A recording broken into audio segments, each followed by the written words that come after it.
Nous allons prier le Seigneur.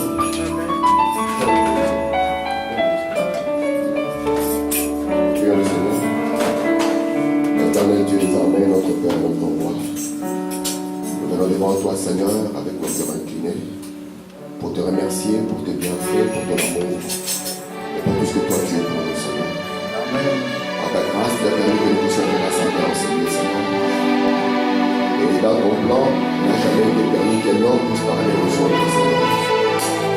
À ce jour, tu as dit, aucun ne dira à l'autre bien connaître Dieu. Alléluia. Quand tu viendras, Seigneur, et tu te révéleras. Père bien-aimé, grâce à l'instant, tu es là, Seigneur. Alors, oh Dieu, il y a capable de basse faible devant mes frères, Seigneur. Et ce qui sortira, oh Dieu, ici, soit pour l'édification de leur cœur, soit pour l'éveil de leurs âmes, Seigneur. Afin que chacun reconnaisse sa position. Il reconnaisse ce que Dieu a déjà accompli pour lui. J'abandonne, Seigneur, la présence de chacun. J'abandonne, Seigneur, au Dieu, l'âme de chacun. Et je me soumets à toi, Père. Accomplis ta volonté. Au nom de Jésus-Christ. Amen. Nous allons lire la parole. Je vais retourner sur le même enseignement que je n'avais pas fini. Parce que j'avais promis que je ne vais pas continuer sur autre chose jusqu'à ce que je finisse ici. Donc nous sommes encore dans le livre de l'Apocalypse en rapport avec la venue du Seigneur. Nous allons pour cela lire dans Apocalypse chapitre 1er et nous lirons le verset 19 et le verset 20. Nous pouvons lire la Bible ensemble. J'espère que c'est clair. Amen. C'est clair, oui? Yes. Lisons ensemble. Écris donc les choses que tu as vues, et celles qui sont, et celles qui doivent arriver après elles. Les mystères de cette étoile que tu as vu dans ma main droite, et de cette lampe d'or. Les 7 étoiles sont les anges de cette église, et les 7 lampes sont les 7 églises. Amen. Amen. Que Dieu vous bénisse tous. Amen. Amen. Je vous salue tous au nom du Seigneur Jésus-Christ. Et je vous remercie tous d'être là. Ça, c'est bien souriant, c'est bon. Je vous remercie tous d'être là pour que nous puissions ensemble avancer dans le Seigneur. Amen. Je vais, par la grâce de Dieu, parler encore sur le livre d'Apocalypse. Parce que vous ne pouvez pas être dans ce message et éviter ce livre. Alléluia. La base du message de Frère Branham, c'est le livre d'Apocalypse. Yes, sir. Hein, Frère Max? C'est la base. Quelqu'un du message, c'est son livre. Et il y a des endroits, parce que je vais donner le plan. Je ne vais plus partir verset par verset, parce que sinon on est ici pendant 2 ans. Mais comme on l'a dit, je vais donner la grande partie. Et comme nous sommes des chercheurs, nous allons continuer à alimenter cela. Mais il y a des parties, je vais insister. Parce que l'insistance ici, c'est la venue du Seigneur. Il y a des places où je vais insister pour que nous puissions voir ce qui est dans ce livre. Amen. William Branham nous dit que le livre d'Apocalypse, c'est le livre le plus officiel de toute la Bible. C'est le livre le plus officiel de toute la Bible. De sorte que ce livre d'Apocalypse, c'est la révélation de Jésus-Christ. Je vous ai dit ici que souvent, quand on prend quelqu'un du monde et on lui dit qu'est-ce que signifie l'Apocalypse pour toi, on a dit qu'Apocalypse, on dit c'est l'Apocalypse au Rwanda. Ça signifie que les machettes sont sorties encore et que les gens sont en train de mourir. Mais nous voulons qu'il y ait l'Apocalypse au Rwanda comme la révélation de Jésus-Christ au Rwanda. Amen. Représenté par notre frère Paul. Amen. Je vous ai dit que nous avons de merveilleux frères au Rwanda. En voici un. Voilà. Amen. Il commence à venir. Hein? Gloire à Dieu. Alors, nous, en tant que fils de Dieu, nous n'avons pas le même langage que les gens du monde. Non. Et nous avons vu avec Frère Branham que nous n'avons même pas la même manière de voir. C'est pour ça que dans le message par la foi Moïse, Branham dit, et Pharaon et Moïse, ils ont regardé par la même fenêtre. Mais leur manière de voir a été différente. Et pour nous, Apocalypse ne signifie pas catastrophe, mais Apocalypse signifie révélation. Alléluia. Et William Branham dit, il n'y a rien qui puisse valoir la révélation. S'il y a quelque chose pour lequel un chrétien devait prier, avant l'argent, avant quoi que ce soit, c'est la révélation. Et William Branham dit, le livre d'Apocalypse, ce n'est pas la révélation de ce que Jésus a été quand il a été sur la terre, non. Ce n'est pas la biographie de Jésus, non. Il dit ici, l'Apocalypse nous parle des œuvres de Jésus dans les âges à venir. Amen. Et pas simplement des œuvres de Jésus, de la forme de Jésus dans les âges à venir. Amen. De sorte que si nous ratons le livre d'Apocalypse, nous allons rater Jésus dans le futur. Et nous allons rester en train de dire, nous aimons Jésus dans le passé. William Branham dit, les gens, ils aiment toujours glorifier Dieu quand c'est dans le passé.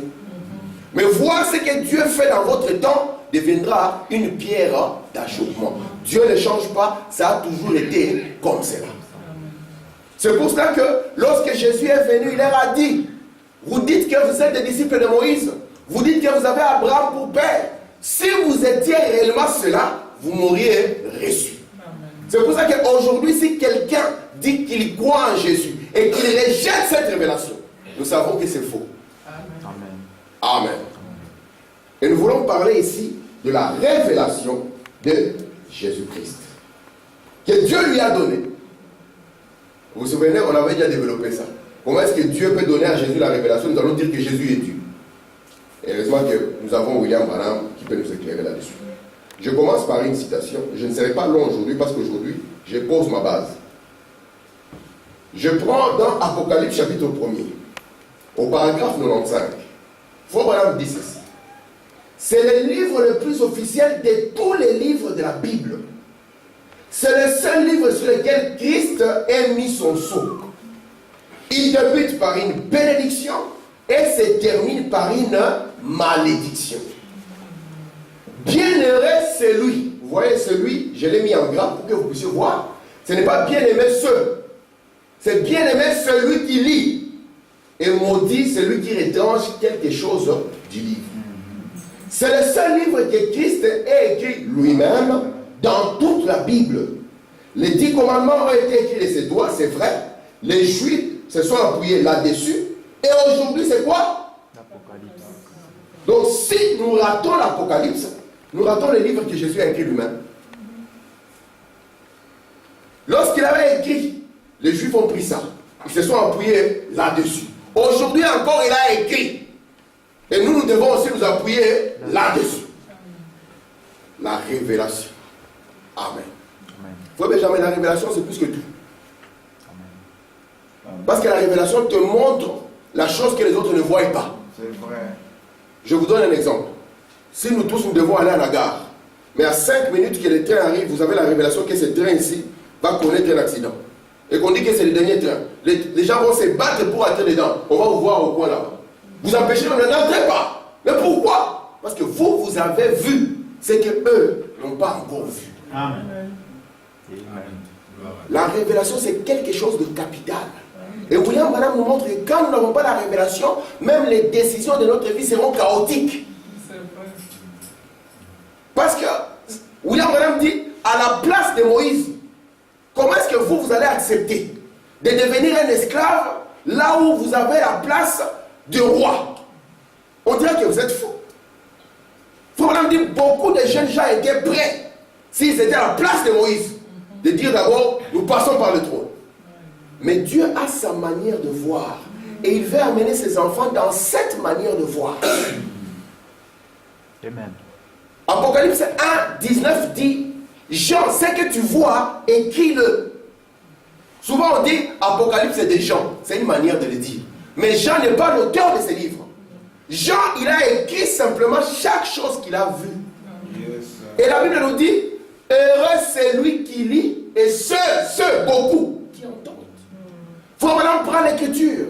Il dit, au temps d'Anciens, c'était les sacrificateurs qui lisaient pour le peuple. Et le peuple était béni en écoutant. Et nous croyons que dans cet âge, nous avons eu un, William Branham, qui vient, il proclame le livre. Et nous sommes bénis lorsque nous entendons cela. Notre entendement change. Notre vision de la vie change. Tout change parce que nous marchons par la révélation. Vraiment intitulé par la foi Moïse. Quelle est l'édition? Par la foi Moïse. Amen. Et nous voulons avoir cette vision-là. Marcher par la révélation. Amen. Lorsque vous regardez vos enfants, vous regardez au-delà d'un être humain. Amen. Moi, je préférerais que mon enfant soit un boueur, mais qu'il soit un chrétien à 100%. Amen. Je vous l'ai dit. Plutôt qu'il soit millionnaire et qu'il ait abandonné le Seigneur. Pourquoi Frère Branham dit ceci? Il dit, parents, lorsque vous voulez quitter la terre, si vous voulez laisser quelque chose à vos enfants, ce n'est pas mauvais. La maison, je ne sais pas quoi, là, tout ça. Mais il dit, en partant, n'oubliez pas la chose essentielle. Il dit, moi en partant, je laisserai cette parole à mes enfants. Cela me permettra de pouvoir le revoir. Amen. Amen. Nous devons marcher par la révélation. Dieu ne nous a jamais donné les 5 sens pour que ça puisse nous conduire. C'est pour cela que les livres d'Apocalypse, si vous y entrez charnellement, vous êtes foutus. Et Branham montre que ce sont des livres particuliers. Vous savez que le diable n'aime pas la Bible. Amen. C'est le diable, il n'aime pas la Bible. C'est pour ça qu'un bon chrétien doit lire sa Bible une fois par semaine. Non. Ah mais non, une fois par semaine. Donc un bon chrétien, Frère Branham dit, doit lire sa Bible chaque jour. Et doit prier chaque jour. Il en va de sa santé spirituelle. Parce que vous ne pouvez pas dire que vous avez la révélation et votre vie ne coïncide pas avec cette révélation. C'est faux. Vous êtes avec moi? Amen. Amen. Maman, elle ne sait pas?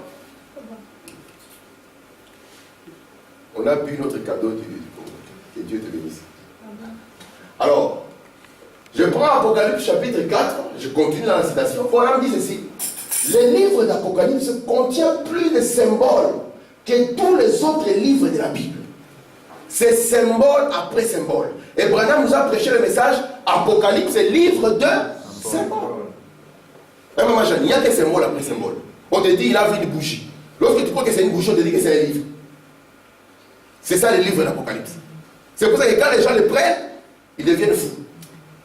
Et les autres disent que les gens avaient mangé du piment africain, du piment fort. Il en contient davantage parce que c'est un livre de prophétie. Écoutez, c'est un livre prophétique. Cherchez tous les ministères. Vous verrez qu'il n'y a qu'un seul ministère qui est cité dans le livre de l'Apocalypse. Cherchez pasteur, cherchez docteur. Vous allez voir. Ces livres ne s'adressent pas à tous. Les catholiques ont dit nous n'en voulons pas. Beaucoup de gens disent on n'en veut pas. Frère Branham a dit moi j'en veux. Et nous aussi nous en voulons parce que c'est un livre prophétique. Amen. Pratiquement personne ne peut le comprendre. Ce livre a été écrit pour une certaine catégorie de gens. Est-ce que vous voulez appartenir à cette catégorie? Amen. Ou bien vous voulez continuer dans la masse sans révélation? On est là. Hein? Qu'est-ce qui marche aujourd'hui? On voit dans la banque les chèques, on est dans les chèques. Non. Ici nous devons marcher dans une certaine catégorie. Amen. Écoutez, dans Deutéronome, il est écrit, il faut connaître notre écriture de nos amis. Les choses cachées appartiennent au Seigneur. Deutéronome 29, 29, 29, c'est 29. C'est vrai. Écoutez, frère Branham, parce qu'on dit les choses cachées appartiennent au Seigneur, les choses révélées nous appartiennent. Pour dire que Dieu a des choses qu'il a cachées et qu'il ne va pas nous donner. Mais écoutez, frère Branham, c'est vrai. Écoutez le prophète. Il dit ici. Ok. Il dit ici. Les choses cachées appartiennent au Seigneur, c'est vrai. Et il révèle à nous, ses enfants, ces choses cachées. Donc les choses qu'il a cachées, c'est pour qu'il vienne les révéler à ses enfants. Écoutez le paragraphe 100. Les esprits charnels ne peuvent comprendre ces choses glorieuses de l'écriture. Parce qu'elles sont folies pour eux. Mais ceux qui aiment la parole de Dieu, l'Église, c'est pour eux que ce livre a été écrit. Et c'est pour ça qu'on dit à Jean, quand tu écris cela, ne le garde pas. Envoie-le aux 7 églises. Alléluia. Est-ce que vous êtes là jusque-là? Amen. William Branham nous dit que Paul, lui, quand il a écrit, parce que Paul a écrit aussi à la Odyssée, il a écrit à Éphèse. Paul a dit, lui, il écrivait la partie historique, ce qui s'est passé là. Il dit, mais Jean en a eu des révélations. Jean voyait ce qui allait venir dans le futur. Mais il faut vraiment montrer que comme l'histoire ne s'était pas encore passée, Jean ne pouvait rien comprendre. Parce qu'il faut d'abord que l'histoire se déroule. Et puis après, nous pouvons venir raconter la chose. Vous voyez comment Dieu fait? Amen. Amen. Il faut d'abord que l'histoire se déroule. Amen. Jean pouvait voir ceci, il voit cela, il ne comprend rien. Imaginez un peu, vous êtes un prophète. Et vous êtes à l'époque de Jésus. Dieu vous prend, il vous élève. Il vous montre ces siècles aujourd'hui avec les ordinateurs et les voitures. Vous allez comprendre? Non, non. Vous n'allez rien comprendre. Vous direz que je vois des chars avec des torches, des jets. Et vous allez essayer d'exprimer ça avec le langage de votre jour. C'est vrai. Imaginez un peu Pierre qui rentre ici. On lui dit, Pierre, on se contacte sur WhatsApp. Qu'est-ce que vous êtes en train de dire? Amen. Amen. Alors, le livre d'Apocalypse, c'est un livre prophétique. Il faut être prophétique. Il faut avoir l'esprit prophétique. Amen. Mettre une catégorie de gens bien choisis. Parce que Dieu veut révéler quelque chose qu'il a caché depuis que. Comme on dit, c'est un livre qui a été écrit dès avant la fondation du monde. Qui n'aimerait pas que si Dieu a un secret, qu'il puisse le révéler? Hein? Frère Benjamin, si Dieu a un secret, tu aimerais bien qu'il puisse te révéler, non? Amen. Machan. Dieu qui te prend un petit coin là-bas, il dit, Machan, j'ai un petit secret à te révéler. Ça serait merveilleux, non? Amen. Mais Dieu, pour qu'il te mette dans un petit coin et qu'il te révèle quelque chose, il faut que tu aies une attitude.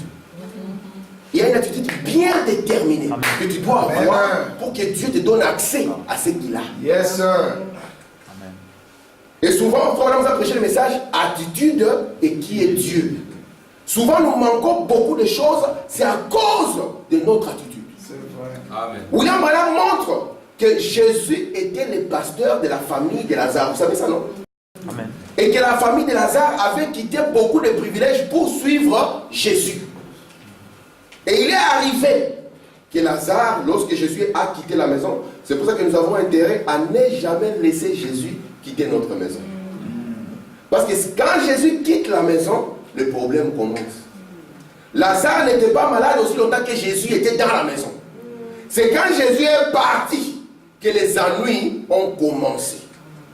Et garder Jésus dans la maison, ce n'est pas seulement garder des photos au mur. Non, monsieur. Garder Jésus dans la maison, c'est appliquer la parole. Amen. Amen. Amen. Ce que la parole interdit, c'est votre interdit. Amen. Ce que la parole permet, c'est ce que vous aussi vous permettez. Et vous garderez Jésus chez vous. Mais lorsque Jésus quitte chez Lazare, qu'est-ce qui se passe? Lazare tombe malade.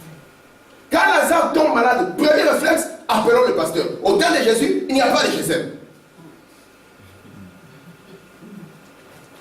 On appelle le pasteur, on envoie quelqu'un. Il va chercher le pasteur. Pasteur, Lazare. Et puis pour montrer l'insistance, ton ami est malade. Si c'était au Congo, on allait lui rappeler tous les foufous qu'il avait mangé dans cette maison. Vous savez que Jésus, sa faiblesse, c'était la nourriture. Amen. Lorsqu'il arrivait chez vous, sœur, il n'y a encore rien. Il regardait le pasteur le jour. Ton ami est malade. Là où tu manges le foufou, il est malade. Ah, il est malade. On entend que le pasteur était en Hollande, il vient de foncer, il arrive en Russie. Il dit, mais ce pasteur, est-ce qu'il comprend les chemins? Ou bien il s'est trompé? Envoie encore ton ami. Et il arrive que l'ami du pasteur est mort. Je vous dis, mes frères, si Dieu n'est pas dans votre cœur, si Jésus apparaît, vous pouvez déchirer ses vêtements. Et tout le monde vous dira, vous avez raison. C'est quel genre de pasteur ça? Mais attitude et qui est Dieu? Seigneur, si tu étais là, dans notre maison, peut-être que c'est ma faute que ceci arrive. C'est parce que je n'ai pas été vigilant. Seigneur, si tu avais été là, ceci ne serait pas arrivé. Vous voyez la différence? Amen. Amen. Au lieu de prendre la chose, la mettre sur quelqu'un. Seigneur! Et lui dit, je suis la résurrection et la vie. Alléluia. Amen. Amen. Amen. Amen. Amen. Écoutez l'attitude maintenant vis-à-vis de la révélation. Je suis dans le péché impardonnable. Écoutez ce que Frère dit. Frère nous dit ici, ainsi, quand nous nous approchons de Dieu de façon saine, vous voyez ça, façon saine, et avec droiture. Vous savez que souvent les pharisiens sont venus poser des questions à Jésus. Vous savez ce non? Amen. Mais Jésus savait, est-ce que leur cœur était droit? Il venait pour apprendre. Il venait pour dire, on va voir comment on va le coincer. Écoutez, quand nous venons sans malice ni préjugés, avec un cœur ouvert, étant disposé à apprendre, Dieu peut nous enseigner. Si nous sommes disposés à apprendre, mais nous devons d'abord mettre de côté les traditions. Beaucoup de traditions ont lié les gens de sorte que la révélation de Jésus-Christ ne peut pas les atteindre. Écoutez, mettre de côté les idées qui nous ont été inculquées. Céline, un jour les cieux s'ouvriront, Jésus descendra sur un cheval. Mais Jésus peut venir sur une fusée, ça ira plus vite. Pourquoi un cheval seulement? Parce qu'à l'époque de Jésus, il avait des chevaux. Aujourd'hui, maintenant, si on vous dit, Céline, viens chez moi sur un cheval, tu diras, faut-il non, je préfère pas l'être.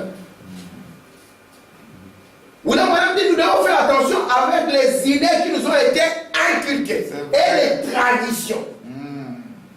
Le christianisme est devenu un tas de traditions. Écoutez, eh bien, je sais que maman vous a appris les choses qui étaient très bonnes, ainsi de suite. Mais parfois, maman comprenait mal les choses. Maman n'avait pas les sceaux. Alléluia. Amen. Et lorsqu'on n'a pas les sceaux, comme frère Armand nous le dit ici, nous tombons dans l'évangile social. Maman n'avait pas la révélation. La maman des fois même disait, mon fils, quand on meurt, on sera comme des nuages en train de jouer la harpe. C'était beau au temps de maman. Mais aujourd'hui, la révélation est venue. Alléluia. Amen. Amen. Notre livre d'Apocalypse. C'est notre livre, n'est-ce pas? Regardez le plan maintenant que nous allons utiliser. Je ne serai pas long, ne vous en faites pas. Il m'a mis le plan. Alléluia. Je l'ai pris par rapport au chapitre qu'il y a. Si vous ouvrez votre Bible, le chapitre 1er va nous parler de la révélation de Jésus-Christ. Frère Madame nous montre que la révélation de la divinité, c'est la base de tout. Si vous loupez la divinité, vous allez louper tout ce qui reste. Et si on a autant de religions aujourd'hui sur la terre, c'est parce que la grande question est de savoir qui est Dieu. C'est Jean, qui est Dieu? Il vient d'où? C'est qui son père? C'est qui sa mère? Maman jeune, nous avons besoin d'elle. Et lorsqu'il ouvre la parole, il commence d'abord par la révélation de Jésus-Christ pour fixer les choses. Parce qu'il faut madame dire, si vous n'avez pas ceci, vous n'irez pas plus loin. Chapitre 1er, la révélation de Jésus-Christ. Le chapitre 2, nous allons prendre les 7 âges de l'Église. Frère Madame montre que rater de comprendre les 7 âges de l'Église, tout ce qui reste, c'est le chaos, le flou. Et William Madame dit, on va le lire dans les citations que j'ai préparées, il dit que lorsqu'il a commencé à étudier ceci, il dit que c'était l'étude la plus sérieuse qu'il ait jamais faite. Amen.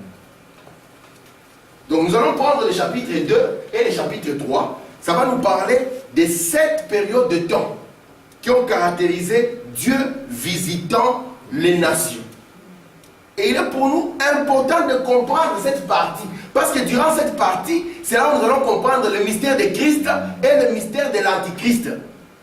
Parce qu'à la fin, beaucoup vont adorer l'Antichrist sans se rendre compte. Vous êtes avec moi? Amen. Le chapitre 4, nous allons voir l'enlèvement. Alléluia. Et lorsque nous voyons l'enlèvement, nous allons voir que la scène d'après, nous verrons un trône avec des éclairs et des tonnerres. Ça sera un trône de jugement. Parce que beaucoup de gens savent qu'après l'enlèvement, il faut que les jugements tombent, n'est-ce pas? Il faut que les jugements viennent. Nous allons voir maintenant c'est quoi ce jugement. Le chapitre 5, nous allons voir le parent rédempteur. Parce que c'est là où on dit qui est digne de prendre des livres. Lorsque Frère Amand nous a parlé de sceaux ici, Frère, je peux avoir ton morceau de papier. Merci. Lorsque Frère Amand nous a parlé des sceaux, peut-être qu'on s'est posé la question, mais les sceaux là c'est quoi? Au temps de la Bible, on n'avait pas la Bible comme nous avons aujourd'hui, en cette forme de livre. La Bible avant était écrite en parchemin. Et les parchemins, ils étaient enroulés.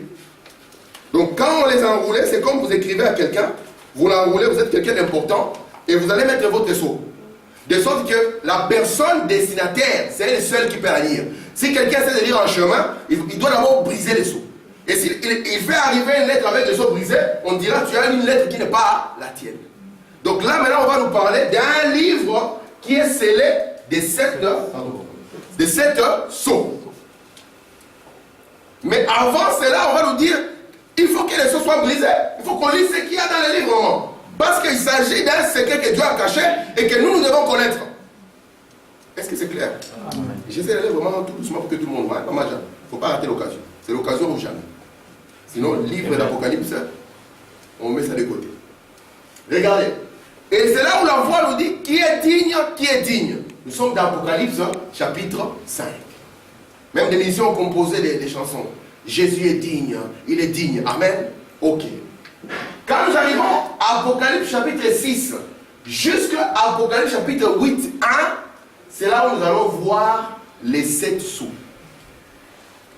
Et les 7 sceaux dont il est question ici, selon Frère Branham, ils contiennent tous les plans de la rédemption. Tout ce que Dieu avait caché est contenu là-dedans. Amen. Mais je vais donner une insistance. Durant cette partie, parce que notre vision c'est la venue du Seigneur, on va essayer de voir, mamie, les événements qui entrent les 6e et les 7e sceaux. C'est très capital de comprendre ce qui se passe dans cette période de temps. Amen. Hein, frère Max? Après cela, nous allons prendre Apocalypse 8, à partir du verset 2, et nous allons partir jusqu'au verset 11, jusqu'au chapitre 11. Donc, Apocalypse chapitre 8 jusqu'à Apocalypse chapitre 11, nous verrons les 7 trompettes. Et là aussi, je vais encore revenir pour vous montrer le parallélisme entre les événements, entre le 6e sceau et le 7e sceau, et la 6e et la 7e trompette. On va voir c'est quoi. Et on va voir avec l'histoire que ça s'est déroulé devant nos yeux. Vous êtes avec moi? Amen. Après ça, nous verrons peut-être, si on a le temps, le chapitre 12, la femme dans le soleil. Ce sont des compléments. Le chapitre 13, on parlera rapidement des 2 bêtes, c'est très important. Parce que nous ne pouvons pas parler des États-Unis sans parler de ça. Le chapitre 14, nous verrons les 144 000 et nous verrons pourquoi Dieu les a placés à cet endroit. Quand nous arriverons au chapitre 15 jusqu'au chapitre 17, on devra nous parler de cette coupe. Et là, je reviendrai encore avec les événements entre la 6e et la 7e coupe. C'est là où je vais me concentrer. Est-ce que c'est clair? Amen. C'est avec qui ça va? Ok. Parce que nous sommes dans un enseignement. Amen. Amen. Maintenant, j'ai dit avec vous que nous ne pouvons pas lire les livres d'Apocalypse sans pour autant prendre conscience du tabernacle. Parce que c'est un livre qui tient entièrement du tabernacle. Amen. Jean dit ceci: je fus ravi au jour du Seigneur. Et je vous ai dit ici que les jours du Seigneur, ce n'est pas les samedis, ce n'est pas les dimanches, mais les jours du Seigneur, c'est le jour de sa venue, le jour du glorieux millénium. C'est ce que dit Frère Branham. Et nous avons vu que là, lorsque Jean a été ravi au jour du Seigneur, il dit que j'ai entendu quelque chose derrière. Et lorsqu'il s'est tourné, Jean a vu exactement ce qu'il y avait dans les tabernacles. Et c'est pour cela que je vous ai dit que les tabernacles avaient 3 parties, à savoir le parvis extérieur. Et puis il y avait la partie couverte qui elle aussi était divisée en 2 parties. Le lieu saint et les lieux très saints. Ce ne sont que des récapitulatifs de ce qu'on avait vu. Et nous avons vu que Jean était arrivé dans le lieu très saint. Et c'est de là où Jean s'est retourné. Lorsqu'il se retourne, il va voir les chandeliers d'or. Vous vous souvenez de ça? Et lorsqu'il voit les chandeliers d'or, il voit quelqu'un semblable au Fils de l'homme qui marche au milieu de 7 chandeliers d'or. Sa ceinture n'était plus au niveau de la taille, on avait parlé de tout ça. Sa ceinture était maintenant au niveau de la poitrine. Est-ce que c'est bon? Amen. Parce que lorsque vous faites une étude approfondie du livre de l'Apocalypse, vous allez remarquer que les chapitres 1er, les chapitres 10 et les chapitres 19 traitent de la même chose. C'est pour ça qu'au temps de Frère Branham, les gens sont battus. Les uns ont dit il viendra sur une nuée. D'autres dit il viendra sur un cheval blanc. Parce que là on va dire Apocalypse chapitre 1er, voici il vient sur les nuées. L'autre a dit non, c'est sur un cheval blanc. Branham a dit les deux ils disent la même chose. Parce que c'est l'ouverture du 7e sceau qui nous révèle Dieu. Amen. Ouverture. Mais on va changer mollo, on y arrive. Amen. Donc nous avons notre tabernacle. Avec Jean, nous devons faire le voyage. Parce que Jésus nous a ouvert la voie. Il nous a montré que si tu veux retourner dans la présence de Dieu, la présence de Dieu c'est le lieu très saint. Si tu veux retourner, voici les passages obligés. Tu dois passer comme exactement lui l'a fait pour frayer les chemins jusqu'à ce que tu arrives dans les lieux très saints. Amen.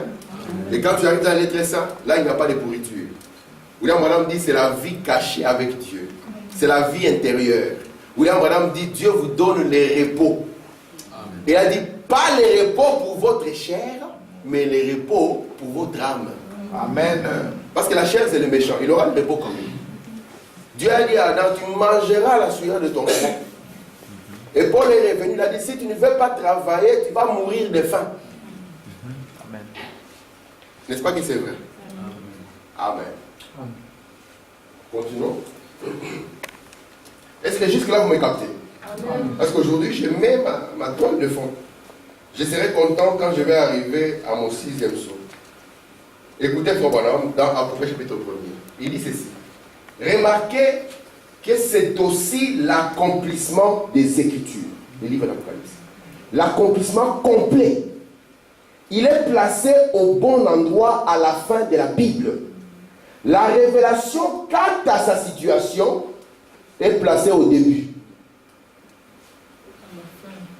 Non. Hein? À la fin. Il y en a qui ont gobé ça. La révélation quant à sa situation est placée à la fin. Avec une bénédiction pour celui qui lit et qui entend, et une malédiction pour celui qui ajoute ou qui retranche. C'est le canon complet de l'écriture, c'est l'absolu. Rien ne peut être ajouté. Et lorsque un homme essaie d'en retrancher ou d'en ajouter quoi que ce soit, Dieu dit qu'il retranchera sa part du livre de vie. Voyez-vous. S'il retranche, Dieu enlève sa part du livre de vie. Dans les choses de Dieu, comment ça se passe? Dieu n'aime pas que les diables connaissent ses secrets. Les secrets de Dieu, c'est pour lui et pour sa famille. Comme parfois on dit, c'est notre secret de famille. Les secrets de famille ne sont pas. Si tu vas sortir les secrets de famille, maman te récupère. Il te donne la correction que tu n'oublieras jamais. Parce que les secrets de famille doivent rester dans la famille. Et Dieu aussi a sa famille. Il a le secret de la famille. Mais il sait qu'il y a une famille voisine qui n'aime pas notre famille. Alors Dieu dit, si je commence à parler, peut-être que les murs auront des oreilles. Alors ne parlons pas. Cachons la chose. Laissez d'abord que la fête soit finie. Quand la fête est terminée, que tout le monde a mangé, que tous les voisins sont étonnés, là maintenant je dirais, vous voyez l'argent qui a permis que nous puissions organiser ceci. Cet argent, c'est le frère Paulin qui l'a envoyé. Parce que si on commence à dire frère Paulin va envoyer l'argent, les voisins qui ne nous aiment pas vont téléphoner à frère Paulin. Il va dire frère Paulin, ils sont en train de demander l'argent, mais hier ils ont mangé la viande. Moi je suis le voisin, je sens l'odeur de la cuisine. Et frère Paulin ne pourra pas envoyer l'argent. Alors comme Dieu ne veut pas que l'autre est là puisse connaître, il garde jusqu'à la fin. Il laisse d'abord les choses se dérouler. La chose se déroule. Et l'autre là, il a peut-être se poser la question, est-ce que c'est... Non, ce n'est pas encore le moment. Attendons. On attend. Et puis quand tout est terminé, Dieu dit maintenant, proclamons la chose. Quand on proclame la chose, c'est trop tard pour le voisin. La chose s'est déjà passée. Est-ce que vous comprenez? Amen. Et c'est ça l'essence même du livre Apocalypse ou dévoilement. Il est parfaitement placé à l'endroit où il doit être, à la fin. On a dit aux frères, la révélation ne vient pas avant, sinon Satan saura. Vous savez que le diable s'est posé la question sur Jésus. C'est lui, ce n'est pas lui. C'est lui, ce n'est pas lui. Si le diable savait que c'est Jésus, il allait tout faire pour bien le mettre en sécurité. Laissons-le mourir de vieillesse. Alléluia. Mais comme c'était lui, c'est pas lui, c'était lui, c'est pas lui, on va alors l'exterminer. Et c'était la plus grande erreur. C'est ça la révélation. Dieu la garde, il laisse les événements passer, et à la fin, il commence maintenant à vous dire, mes enfants, venez, je vais vous raconter l'histoire de la rédemption. Amen. Comme c'est clair, hein? C'est à la fin. Amen.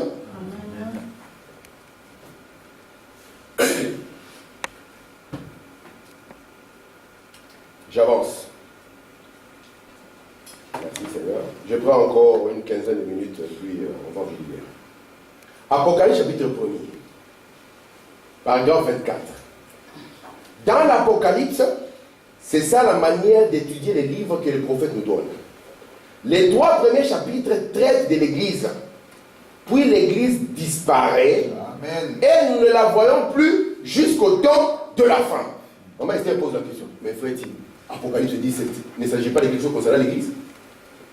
N'est-ce pas que c'est une bonne question? Il faut vraiment nous dire que Apocalypse 3, l'Église disparaît. C'est pour cela que je vais revenir avec ces événements. Vous voyez Apocalypse 1 à 3. C'est pas grave, c'est vrai. Vous voyez Apocalypse 1 à 3. On va le mettre en haut. Et nous allons prendre Apocalypse 6 jusqu'à Apocalypse 19. Nous allons le mettre en bas. Et nous allons faire le parallélisme de ce qui se passe. Information, le parallélisme. Il nous dit ici, Apocalypse chapitre, les 3 premiers chapitres traitent de l'Église. Puis l'Église disparaît, nous ne le voyons plus jusqu'au temps de la fin. Des chapitres 4 à 19, nous voyons Israël en tant que nation. Et de 19 à 22, les deux sont ensemble. Il y a les plaies, les avertissements, etc. à la fin. Il comprend 3 parties. Nous prenons les 3 premiers chapitres concernant l'Église, l'âge de l'Église dans lequel nous vivons. Apocalypse comprend combien de parties? Dites, vous n'avez pas mangé. Maman Jeanne, combien de parties? 3 parties. Au rythme où tu es parti, Maman Jeanne, tu vas me dire 5 parties. Apocalypse a 3 parties. La première partie, Apocalypse chapitre 1er, Apocalypse chapitre 3. Là, on parlera écrit à l'ange, écrit à l'ange, écrit à l'ange. Après ça, nous verrons Apocalypse chapitre 4, l'enlèvement. Apocalypse chapitre 5, l'appel au parent rédempteur. Apocalypse chapitre 6, ça devient le sort et on continue jusqu'à ce qu'on arrive à Apocalypse chapitre 19. Apocalypse chapitre 19, nous voyons Christ sur un cheval avec beaucoup de saints, tous chevauchants qui reviennent. Amen. Vous êtes avec moi? Amen. Et c'est là où il faut maintenant nous dire ceci. De 19 à 22, nous voyons les deux. Donc nous allons voir Israël et nous allons voir l'Église. Vous savez que Dieu ne traite pas avec les deux en même temps? Maman Jeanne, les gens ne comprennent rien à rien. Lorsque Jésus était sur la terre, Jésus n'a jamais mis les pieds au Congo. Jamais. Même si Jésus quand même a été en Afrique. Il a été réfugié chez nous. Pour les Africains, nous les Belges, non. Pour les Africains. Ça c'est pour les Africains. Jésus a été réfugié en Afrique. Mais Jésus n'a jamais mis les pieds. On n'a pas dit qu'il a prêché en Égypte, non. Il a dit, je suis venu pour les brebis perdues de la maison d'Israël. Et c'est là où les musulmans viennent et disent, ouais, Jésus n'était pas envoyé au monde entier. Il dit, vous les Africains, vous aimez attraper les prophètes des autres. Jésus n'est pas votre prophète, il est le prophète des Juifs. Là, nous dosons leur ardeur. Nous leur disons, oui, il a été rejeté, mais à tous ceux qui l'ont reçu. Vous voyez? Donc c'est Dieu qui a aveuglé Israël pour qu'Israël puisse rejeter Jésus. Et vous allez voir que la conséquence d'Israël rejetant Jésus, on va détruire la nation d'Israël. Donc la nation d'Israël ne va plus jamais exister. Les Juifs vont partir partout dans le monde et ils vont commencer à vivre, s'ils sont au Congo. On avait quelques Juifs au Congo, hein, qui étaient devenus des Congolais. Il y avait des Juifs ici en Belgique qui étaient devenus des Belges. Il y avait des Juifs en Allemagne qui étaient des Allemands. Donc, mais en tant qu'Israël, nation, ça n'existait plus. Et durant cette période où Israël n'existait plus, Dieu traite avec les gens, les autres nations. Vous voyez ça? Amen. Et nous allons étudier ça. Et puis un jour, on se réveille comme ça, boum! on entend que Israël va encore devenir une nation. Est-ce qu'aujourd'hui Israël est une nation? Oui. Beaucoup de gens pensent que c'est un hasard. Beaucoup ne comprennent pas que c'est un grand signe, ça. Qu'Israël devienne de nouveau une nation. Frère Branham dit, le drapeau le plus ancien est encore élevé. C'est Jésus qui avait dit, un jour, le figuier va bourgeonner de nouveau. Amen. Et pour nous, il est important de faire cette étude. Hein, frère Max? Depuis l'an 70, tu dis, détruis Israël. Et regardez, l'an 70, on arrive au 1er siècle, 100 ans plus tard, pas d'Israël. Même en 325, les catholiques commencent l'église, il n'y a pas d'Israël. D'ailleurs, comme ils n'ont pas de nation, le pape déclare que les juifs sont des antichrists, il faut les poursuivre. Et on commence à les maltraiter, à les massacrer. Et l'esprit qui est tombé sur Hitler a frôlé notre messager Martin Luther. Vous savez ça? Lorsqu'il a déclaré antichrist. Alléluia. Jusqu'à ce que, à peu près 2000 ans plus tard, on voit une nation s'élever de nouveau. Ce n'est pas un hasard. C'est la prophétie de Dieu. Ça montre que Dieu a fini avec les gens des nations et qu'il veut maintenant terminer avec Israël pour qu'il puisse ramener les deux ensemble. Est-ce que vous comprenez ça? Oui. Amen. Vous allez voir que quand Dieu a quitté Israël, les Juifs ont continué à prier. Vous savez ça? À prier. Si vous allez au temple comme ça, ils ont continué. Mais Dieu n'était pas dans cette affaire. Il les avait aveuglés. Amen. Amen. C'est clair jusque-là? Amen. C'est un bon livre, le livre de l'Apocalypse, mes amis. Une fois qu'on le comprend, on est bien assis. Regardez maintenant. Ce que nous avions vu avec vous, c'est que Jean a été ravi jusqu'au jour du Seigneur. Il était dans le lieu très saint. Et il s'est retourné. Je sais que l'image n'est pas si claire que ça. Il a vu ceci. Il a vu les chandeliers. Vous voyez les chandeliers là-bas? Et son madame nous montre que les chandeliers dont il est question, nous allons le voir peut-être en détail une fois, nous parle de cette période de temps que Dieu va donner maintenant aux nations. Lorsqu'Israël est détruit, Dieu dit, je ne peux pas oublier Israël. Amen. Il dit, Israël c'est la prunelle de mes yeux. Alléluia. Donc, en d'autres termes, c'est comme s'il les a mis juste à côté en réserve. Il a dit, je vais vite avec ces gens, et puis je te reviens, ô Israël, ma chère. Vous voyez ça? Amen. Parce que David avait dit, si je t'oublie, ô Jérusalem, que ma droite m'oublie, que ma langue soit collée à mon palais, si je ne fais pas de Jérusalem. Heureusement que nous en avons deux. Amen. Amen. Vous comprenez ça? Amen. Et donc, quand Dieu va mettre Israël de côté, Dieu va ouvrir une période de temps, un certain temps, où il va traiter avec les gens qui ne sont pas des Juifs. Amen. Et cette période de temps n'est pas indéfinie. Cette période de temps, elle doit finir à l'enlèvement. Amen. Amen. Amen. C'est ça la vérité. C'est pour ça que dans les 70 semaines de Daniel, Branham vous dit ceci. Il dit que Dieu a traité avec Israël pendant 1954 ans. Il dit, et il va donner la même période de temps aux gentils qui sera de 1954 ans. Et Branham dit, faites attention avec les derniers âges de l'Église. C'est un âge où il y aura beaucoup d'événements. Où je crois que la fin, ça sera en 1970. Oh, là les gens courent. Linda, comment tu peux entrer dans des histoires comme ça? Où ce monsieur a dit que la fin c'est 1977. Aujourd'hui nous sommes en 2017, 40 ans. Amen. Et tu lui poses la question, la fin c'est quoi? La question c'est quoi la fin? Mais la fin, c'est l'éclatement de la terre. Qui t'a dit ça? Alléluia. Parce que chaque 2000 ans, le monde arrive à sa fin. Si c'est que vous ne vivez pas ici, ce n'est pas la fin du monde, posez-vous la question. La fin du monde, c'est quand tout s'écroule. Tout le système s'écroule.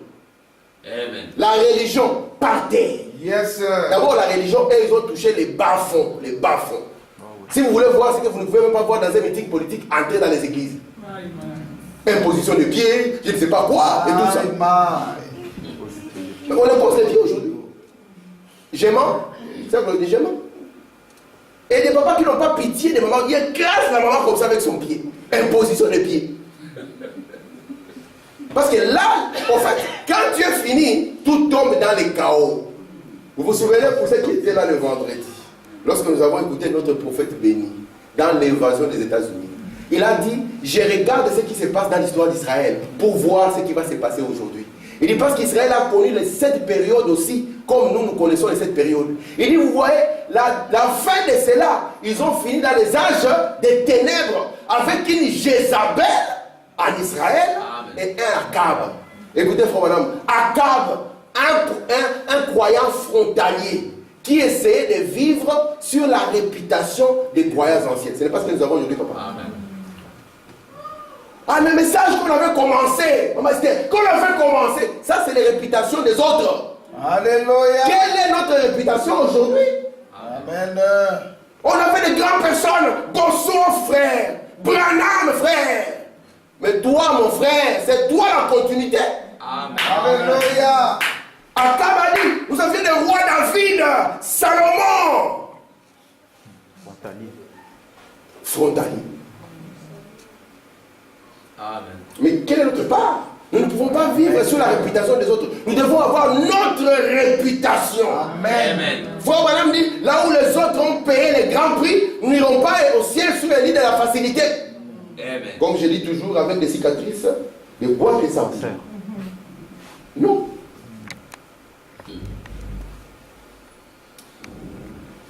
Nos frères ont été mangés. On a des frères qui ont été brûlés ici à la grande place ici de Bruxelles. Vous ne savez pas? On a des frères, durant la réforme, qui ont été brûlés là-bas. On leur a dit, abjuguez votre foi. Ils ont dit, les justes vivra par la foi. On dit, si c'est comme ça, c'est le péché. Ils ont dit, ok, on monte. Amen. Gloire à Dieu. Mais ne vous en faites pas, la séduction d'aujourd'hui dépasse cela. C'est vrai. Aujourd'hui, le diable est devenu un frère. Amen. Avec une Bible et une brochure. Oh là là. Amen. Alléluia. Les dangers en ce jour-là, c'était de tuer votre chair. C'est Linda, tu acceptes ton découple là, tu vas au ciel, non? Tranquille. Là, tu dis, vraiment, tu dis aux enfants, à tout à l'heure. Alléluia. C'était comme ça, c'était à tout à l'heure, et puis on se retrouve de l'autre côté. Mais aujourd'hui, ce n'est pas ça. Avec le droit de l'homme, il laisse ta chair tranquille. Et il dit, ici, il s'agit maintenant de poursuivre son âme. Alléluia. Amen. Parce que si je parviens à détruire cette personne, alors j'aurai accompli ma mission. Alors il dit à la chair, occupe-les dans les affaires de la chair. Et pas de temps pour le Seigneur. Vous voyez comment ça se passe? Pour l'âme. Hein, pas de temps pour le Seigneur. On a écouté Fobanam. Il dit maintenant l'homme est en train de poursuivre pour voir comment il va gagner un peu plus. Plus tu gagnes un peu plus, plus le problème arrive. Plus tu gagnes un peu plus, plus même les oncles qui étaient au fin fond reculés là-bas, ils attendent, ah, ils gagnent un peu plus. Tu ne prends plus le téléphone. Tu changes de numéro. Malgré ça, ils ont toujours le numéro. Vous êtes avec moi? Amen. Je suis ravi au jour du Seigneur. Il nous faut être ravis au jour du Seigneur. Nous devons entrer en esprit. Si nous ne sommes pas en esprit, nous n'allons rien comprendre. Mais posons-nous la question quand même un peu, mes amis. Posons-nous la question. Frère Max, nous venons faire quoi à l'église en fait? Tu quittes Anvers, tout ça, danger dans la rue, tout ça, jusqu'ici. Alléluia. Il faut qu'il y ait un retombé, n'est-ce pas? Sinon, c'est la religion pure et simple. Regardez le plan que Branham nous a donné. Je vais les schématiser rapidement. Apocalypse chapitre 1, Apocalypse chapitre 3. Maman, tous les livres d'Apocalypse est dans les sections. Tous les livres. Apocalypse chapitre 1, Apocalypse chapitre 3, c'est le premier jusqu'au 4e sou. Et frère Paulin, en parallèle, c'est le 5e sou. C'est là où Dieu traite avec Israël depuis que Christ est mort jusqu'à maintenant. Ce que frère Madame dit dans le 5e sou, paragraphe 455. En parallèle avec Israël, c'est le 5e sou. Apocalypse 4, Apocalypse chapitre, de 4 à 19, nous sommes dans le 6e sou. Vous comprenez ça? Frère Max, ça passe? Ça passe très bien. Ça va passer. Ah, je vais faire tout pour que ça passe. Celui qui dort, je donne un devoir et il se réveille. Alors, chapitre 19 jusqu'au chapitre 22, c'est ça le 7e sou. Parce que c'est le millénium, le temps du futur. Et c'est ce qui ramène Jésus sur la terre. Amen. Amen. 7e sou. Ah. Donc tous les livres, on peut les voir par les sceaux. Et nous allons le voir et le détailler. Donc lorsque nous allons ouvrir les sceaux, c'est Linda, sois prêt, on va ouvrir les sceaux. Nous allons voir le diable, comment il vient. Et là où j'aimerais attirer votre attention, mes frères, attendez, je vais vous montrer quelque chose. Voilà. Là où je vais attirer votre attention, c'est sur ce schéma-ci. Regardez un peu les débuts, on a beaucoup de lumière et à la fin, d'ailleurs c'est frère madame qui a mis ça par pitié. À la fin, hein, il n'y a plus de lumière du tout. C'est vrai. Et ici, nous devons faire attention. Parce que beaucoup de gens se trompent sur l'âge et sur l'homme. C'est deux choses quasi différentes. Écoutez-moi. Au temps, par exemple, de Wesley, c'était le temps de la sanctification, n'est-ce pas? C'était l'âge de la sanctification. Mais est-ce que ça veut dire que tout le monde qui était dans cet âge était sanctifié?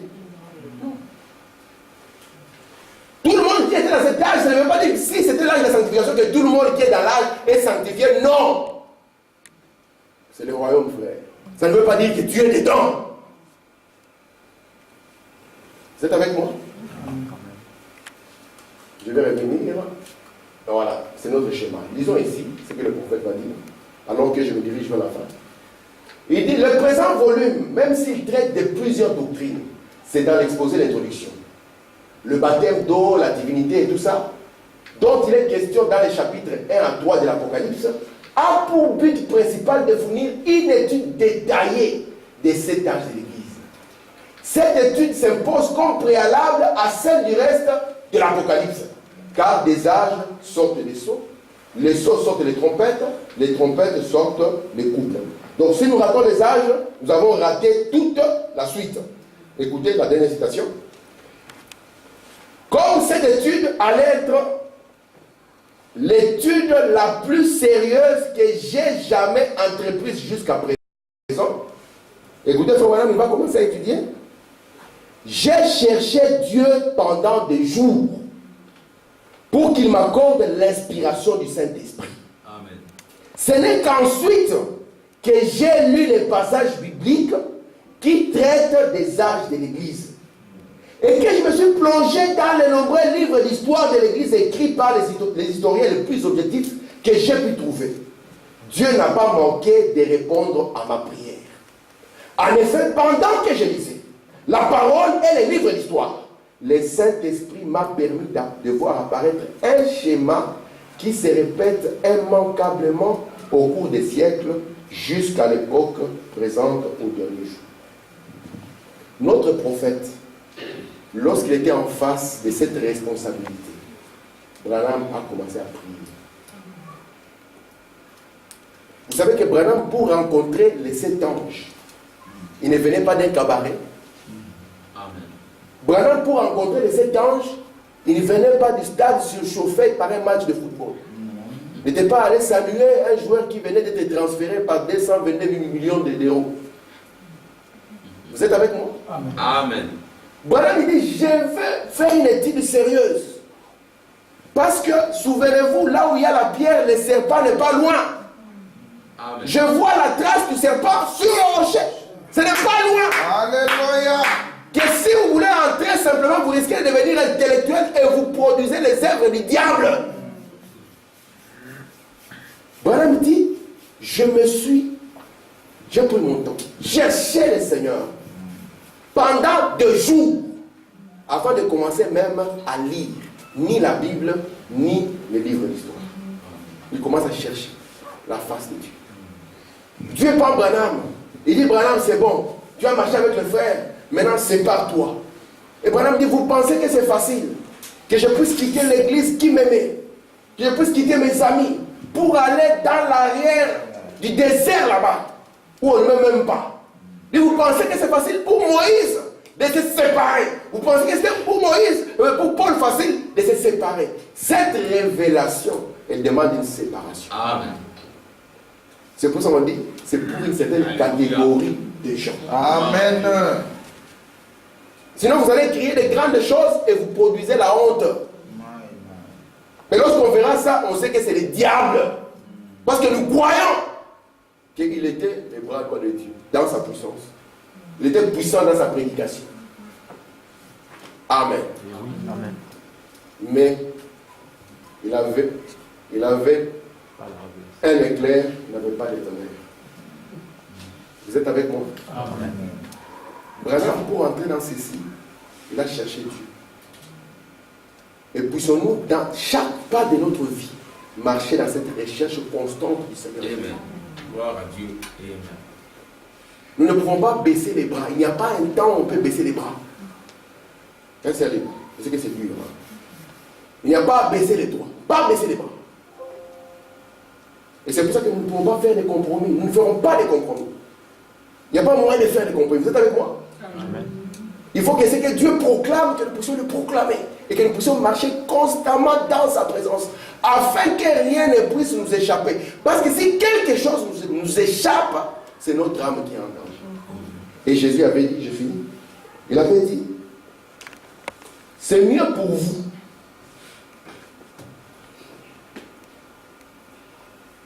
à quoi servira un homme de gagner le monde entier et de perdre quoi? Son âme. Comme j'ai enseigné aux enfants, c'est la partie la plus essentielle. C'est la chose la plus importante. Notre âme.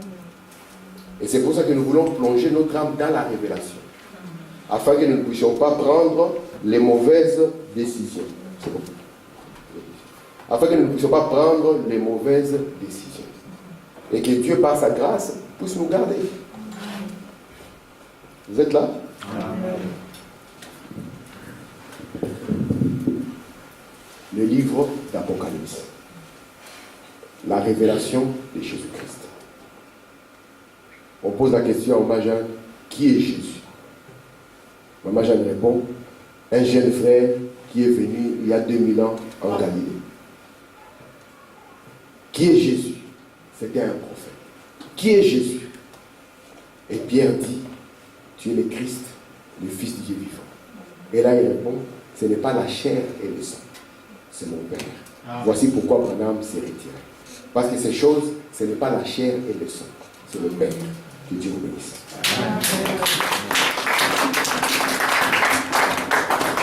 Vous allez mettre des choses à votre frère, je vais les remettre.